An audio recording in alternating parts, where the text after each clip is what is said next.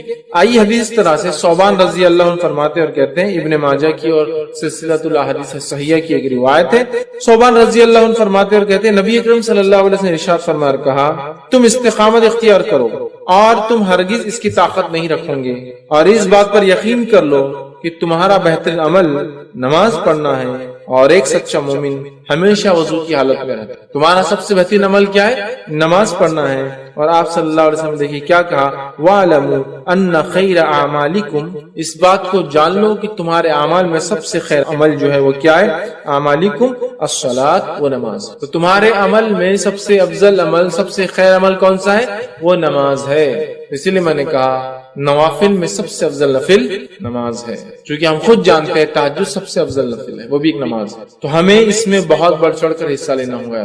اس لیے کہ آپ صلی اللہ علیہ وسلم کیا فرما رہے ہیں کہ اور تم اس بات کو یقین کر لو کہ تمہارا بہترین عمل نماز کا پڑھنا ہے. اور پھر فرمایا ایک سچا مومن ہمیشہ وضو کی حالت میں. دو باتیں پتہ چلی، ایک تو نفل نماز کی اہمیت کہ نفل نماز کا فائدہ یہ پتہ چل رہا ہے کہ نفل نماز سب سے خیر ہے جو عمل ہم کرتے ہیں. نفل نماز سب سے خیر عمل ہے جو ہم کرتے ہیں. اور دوسرا پتہ چلا ایک سچا مومن ہمیشہ وضو کی حالت میں رہتا ہے. ہمیں چاہیے کوشش کریں ہم وضو سے رہیں. اور یاد رکھیے وضو ایک مستقل عبادت ہے.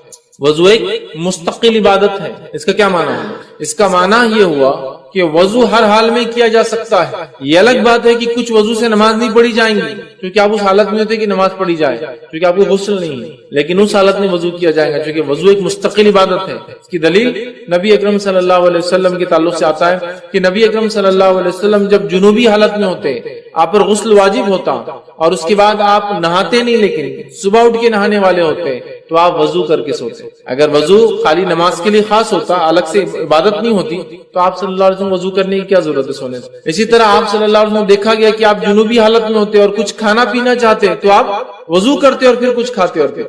اسی طرح آپ جنوبی حالت میں ہوتے اور صبح فجر میں اٹھ کے غسل لینا چاہتے تو آپ وضو کر کر سوتے. تو جب ایک انسان کو غسل ہی نہیں ہے پھر بھی وضو کیا جا رہا ہے، اس کا مطلب وضو ایک مستقل عبادت ہے. ٹھیک ہے. تو کہا سچا مومن ہمیشہ وضو سے رہتا ہے. تو یہ ایک مومن کے سچا ہونے کی علامت ہے کہ بغیر وضو کے وہ نہیں رہتا ہے. اور باوضو رہنے کی کیا فائدے میں سمجھتا ہوں آپ سب جانتے ہیں. انشاءاللہ پھر کئی موقع ملا تو وضو کے کیا فائدے ہم دیکھیں گے، لیکن یہ بڑی اہم چیز ہے یاد رکھیے وضو. سچا مومن وضو سے رہتا ہے اور تمہارے اعمال میں خیر عمل نماز ہے. ظاہر سی بات ہے یہ نفل کی بات ہو، فرض تو فرضی ہے، اس کو بولنے کی ضرورت ہے. اور خیر جب یہاں کہا جا رہا تو فرض کے بعد ہے، نہیں تو آپ سمجھیں گے فرض سے بھی آگے جا رہی ہے نفل. نہیں، بہت سے لوگ ایسا غلط بھی کرتے ہیں. بہت ساری باتوں کو جو حدیث میں نفل کے تعلق سے آتا ہے سمجھتا رہے نفل اتنا آگے کہ فرض ان کو پھیکا نظر آتا ہے. ایسا نہیں. یہ تمام چیزیں جو نوافل کی بات تذکرہ ہو رہا ہے یہ سب فرض کے بعد ہے. جیسا صدقات کے بڑے ثواب ہے لیکن یہ زکات کے بعد ہے. زکات فرض. ٹھیک ہے. عمرے کے بڑے فائدے لیکن حج کے بعد ہے. سمجھ رہے آپ؟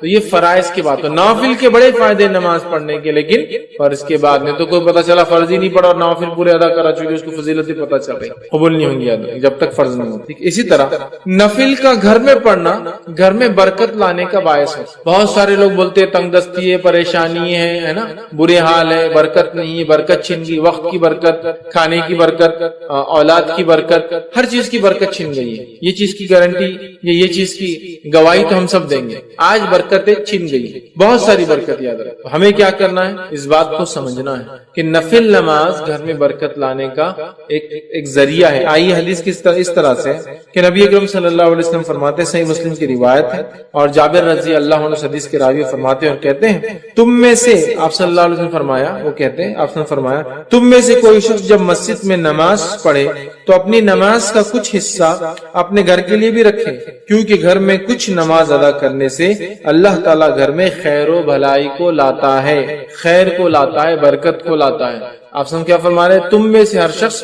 پوری نماز یہاں نہ پڑھ لے، کچھ نماز کو باقی رکھے. اور کہاں جا کے پڑھے؟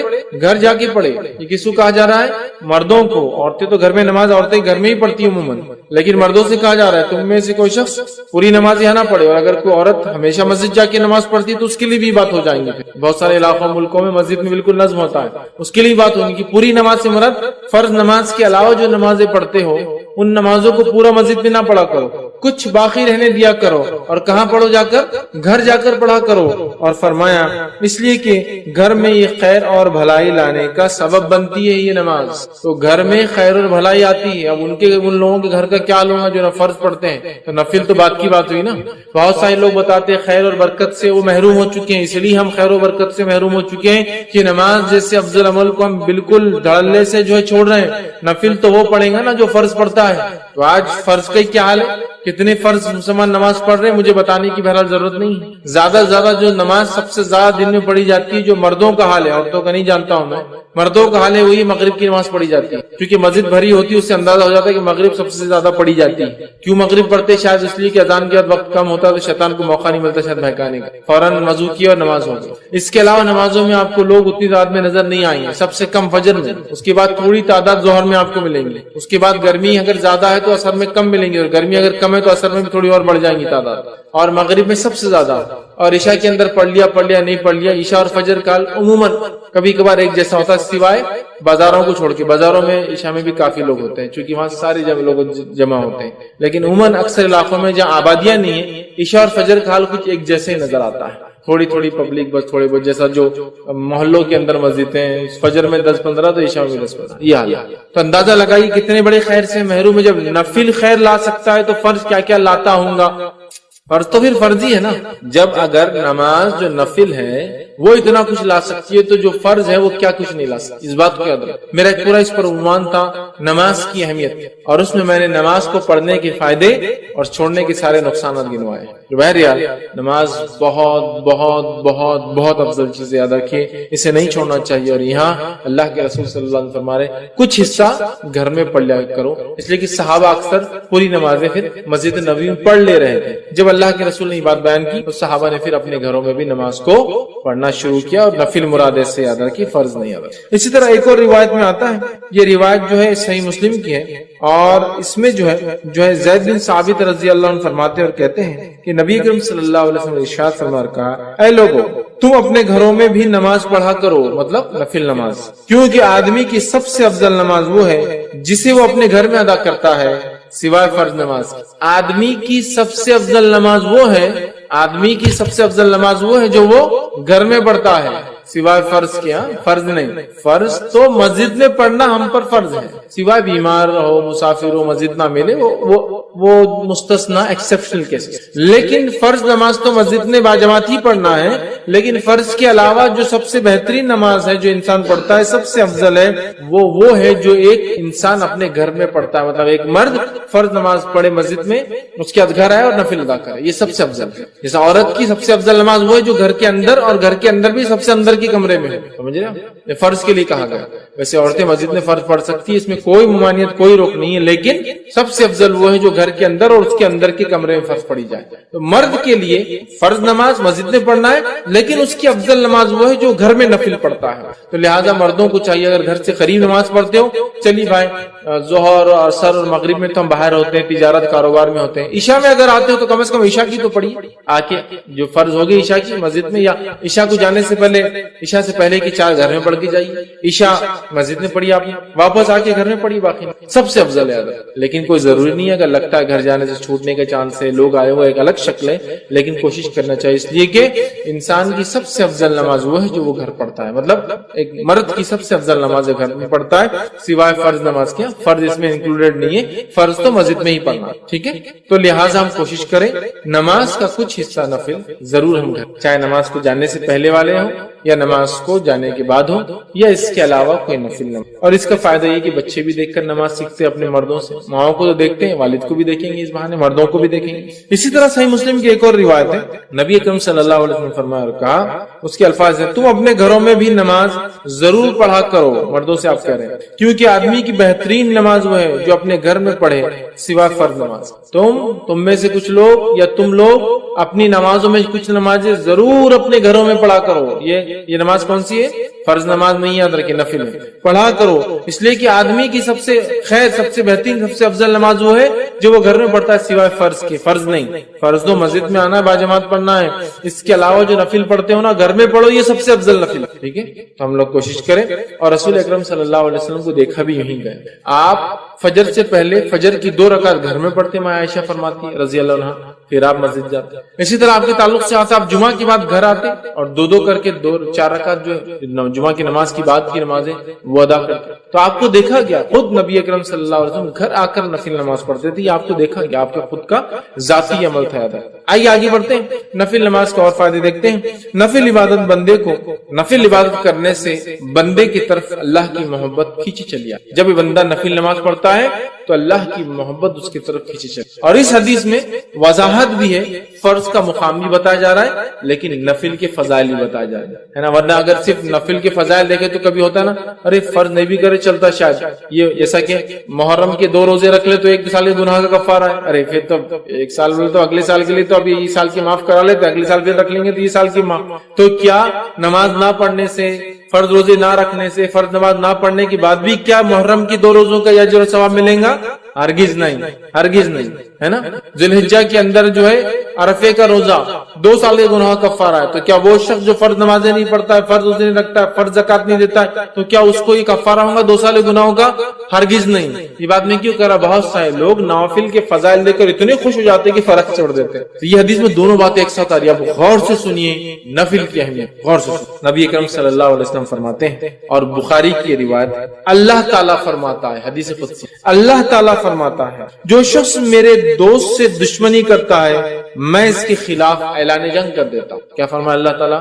جو میرے دوست سے دشمنی کرتا ہے میں اس کے خلاف اعلان جنگ کر دیتا ہوں۔ مطلب جو اللہ کے ولی ہوتے ہیں، اور یقین اللہ کے ولی ہوتے ہیں، اللہ کے دوست ہوتے ہیں، یاد رکھیے اللہ کے ولی ہوتے ہیں، تو اللہ تعالیٰ فرما رہا ہے جو میرے دوست سے دشمنی کرتا ہے، اور اللہ کے دوست کون ہے؟ جو تقوی اختیار کرتے ہیں، ایمان والے ہونا پہلی شرط، وہ تقوی اختیار کرتے ہیں اور ہر کام سنت کے مطابق، ٹھیک ہے۔ تو بہرحال ورنہ میں اس لیے کہہ رہا ہوں اللہ کے دوست، ورنہ ہمارے پاس جو سنت کی مخالفت کرتا ہے، نماز کبھی نہیں پڑھتا ہے، تقوی تو ہے ہی دور دور تک، اس کو ولی مانتے ہیں، اس لیے میں وضاحت کر رہا ہوں۔ ایمان والا جیسا حق ہے، تقوی اختیار کرنے والا انسان اور سنت کے مطابق اعمال کر۔ تو بہرحال اللہ تعالیٰ فرما رہا ہے جو میرے دوست سے دشمنی کرتا ہے میں اس سے اعلان جنگ۔ اب اندازہ لگا اللہ کا جو دوست ہوتا ہے اس کو اگر دنیا میں کوئی چھیڑتا ہے یا اس سے دشمنی کوئی کرتا ہے، اللہ تعالیٰ اس کے خلاف اعلان جنگ کر دے۔ کیسے کرتا ہے؟ وہ جس نے دیکھا نتیجے اس کے سمجھ میں آتے ہیں، انبیاءوں کے ساتھ جس نے برا سلوک کیا ان کے نتیجے دیکھ لیجئے، صحابہ کے ساتھ جس نے برا سلوک کیا کیسی کیسی موتیں مرے ان کی زندگی دیکھ لیجئے، سلف صالحین پہ جس نے ظلم کیا ان کی زندگیوں کا مطالعہ کرے، خاص طور سے ان کی موتیں دیکھے، اور اس کے بعد معصوم مسلمانوں پہ جس نے بھی ظلم کیا ان کی زندگی کی حالت دیکھے، آپ کہیں گے واقعی میں اللہ تعالیٰ کیسا بدلہ لیتا ہے۔ چونکہ اللہ تعالیٰ جب دشمنی لیتا ہے اس کے خلاف تو وہ دشمنی واقع میں نبھاتا بھی ہے، سمجھ رہا بات، ہر طرف سے اس کو جو ہے چت کر دیتا ہے اس دنیا کی زندگی۔ بہرحال اللہ تعالیٰ فرما رہا ہے جو شخص میرے دوست سے دشمنی کرتا ہے اس کے خلاف میں اعلان جنگ کرتا ہوں۔ تو ایک بات ہمیشہ ذہن میں رکھنی چاہیے، اللہ کے نیک بندوں کے خلاف کوئی چال نہیں چلنا چاہیے، اس لیے کہ جب ہم اللہ کے نیک بندوں کے خلاف چال چلتے ہیں در حقیقت اللہ ہمارے خلاف اعلان جنگ کر دیتا ہے۔ ہوتا ہے نا بہت سارے لوگ، نیک لوگ خامخواہ تنگ کرتے ہیں زمین کے معاملات میں، اس میں احتیاط کرنا چاہیے، آپ خطرناک زون میں جا رہے ہیں، آپ کو تکلیف ہو سکتی ہے، ٹھیک ہے۔ آگے آئیے سنیں، اللہ تعالیٰ فرماتا ہے اور میرا بندہ سب سے زیادہ میرا تقرب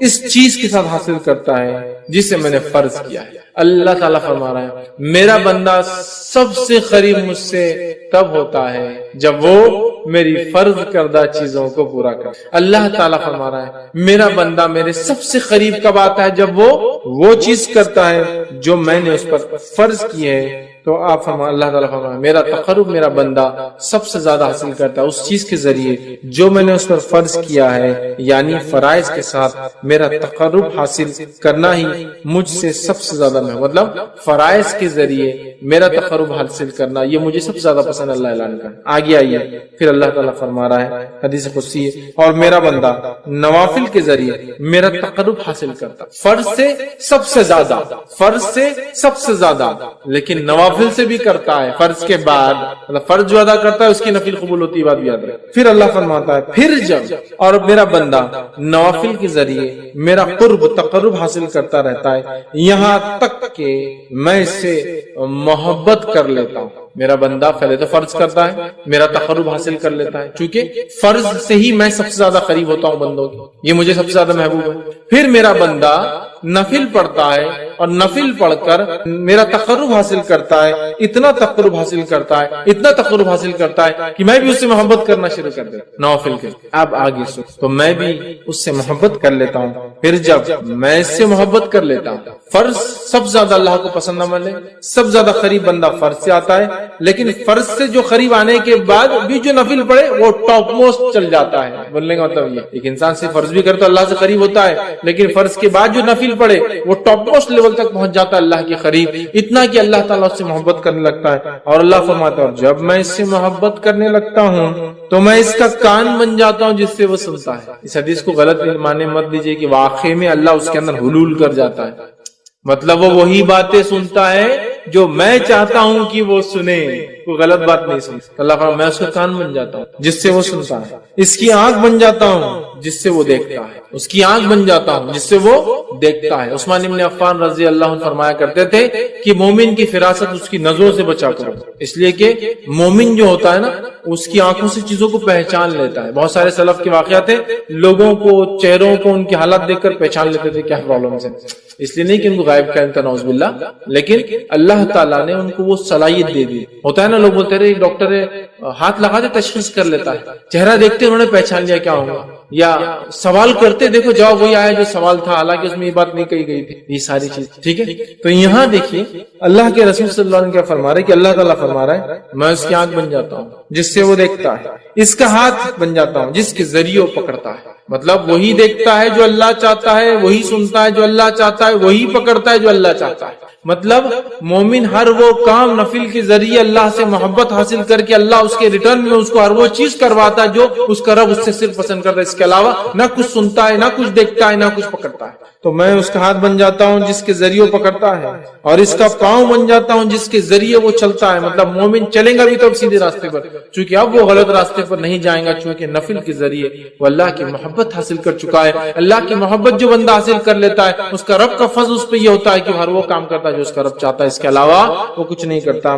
یہاں جو ہے اس سے وہ چلتا ہے، ان تمام اعضاء کو اپنی اطاعت میں لگا دیتا ہے، اور اگر وہ مجھ سے سوال کرتا ہے تو میں ضرور بھی ضرور اس کو عطا کرتا ہوں، اگر وہ مجھ سے سوال کرتا ہے تو میں ضرور بھی ضرور اس کو عطا کرتا ہوں، ضرور بھی ضرور عطا کرتا ہوں اگر وہ مجھ سے سوال کرتا ہے۔ کون سا بندہ؟ فرائض کے بعد نفل کا اہتمام کر کے رب سے محبت حاصل کر لینے والا بندہ، دیکھتا ہے تو وہی جو اس کا رب چاہتا ہے، سنتا ہے وہی جو اس کا رب چاہتا ہے، پکڑتا ہے وہی جو اس کا رب چاہتا ہے، چلتا ہے اسی راہ پر جس پہ رب چاہتا ہے، اور جب وہ مانگتا ہے تو اس کا رب اس کی جو ہے ضرور بھی ضرور اس کو عطا کر دیتا ہے۔ اور اگر وہ میری پناہ طلب کرے تو میں یقیناً اس کو پناہ دے دوں، اور اگر وہ میری پناہ طلب کرتا ہے، دعاؤں میں خاص دعا یاد رکھیں، پناہ مانگو مصیبت کے وقت، تو اگر وہ میری پناہ مانگتا ہے تو میں اسے پناہ دے دیتا ہوں۔ سبحان اللہ، کتنے بڑے بڑے فضائل ہے نفل کو ادا کریں، کتنے بڑے بڑے فضائل، اندازہ لگا ہے نا۔ اللہ کو